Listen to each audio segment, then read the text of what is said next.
Roblox is an ever-changing platform, right? Throughout the years, we've seen a plethora of diverse games. Every couple of years, the meta of Roblox games slightly changes. But I believe I have spotted the actual trends of games that we will see in 2024. If you learn to make these games, you'll be able to get more commissions, or maybe if you make one of these, you might just be able to make a successful game. And if you're a starter to intermediate developer and you're looking for good ideas that don't take too much time to make, just take one of the ones I recommend to you in this video. Alright, let's start with the list. The first one on our list are Obbies.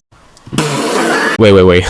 Hold on. I know how this sounds, bro, but listen, just give me a chance to explain, okay? When I say obbies, I do not mean like the normal obbies. I actually mean the type of obbies that have a unique aspect to them. For example, obby, but you're on a bike, anti-torture, steep steps. All these games are technically obbies, but what made them successful was the unique aspect they all have. Once an obby, but you're literally on a bike, somehow that works. Anti-torture is a two-player obby where you're both like tied to each other, so if one of you messes up, then you both fall, and it also has a nice aesthetic to it. And steep steps is an obby, but you're using a ladder to get through the obby. You see what I'm saying? If you have an obby that looks nice and keyword and has a unique aspect in the gameplay, your game might have a lot of potential, and that covers everything for the obbies. The second type of games that we're gonna start seeing a lot of throughout 2024 are story-based horror games. Watch how I put quotes on the horror word, because most horror games in Roblox are not scary at all. I haven't really played a Roblox game that scares me. It's more like annoying jump scares. A lot of people hate the Roblox horror game genre, but the reality is these games are not even that hard to make, and they actually capture the attention of a lot of players. So you can hate on it if you want, but if it works, it works. And when you're a starter developer, you just gotta do what you gotta do to learn and get experience. And if you can also make a successful game, then why not? Let them be mad. The third type of games on our list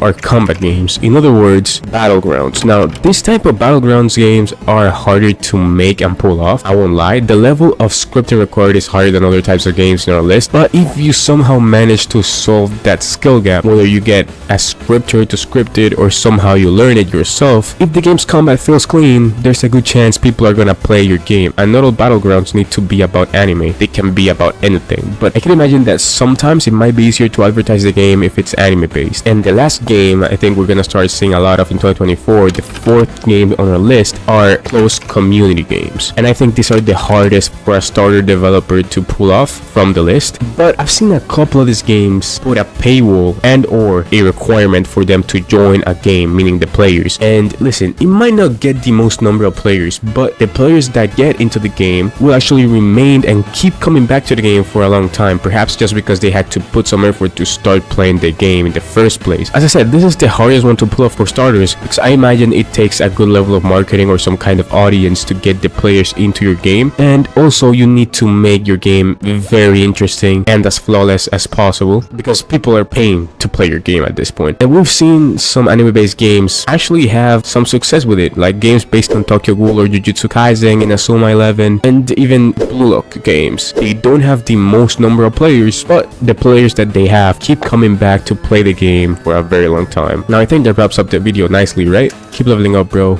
Be safe, and I'll see you when I see you. Peace.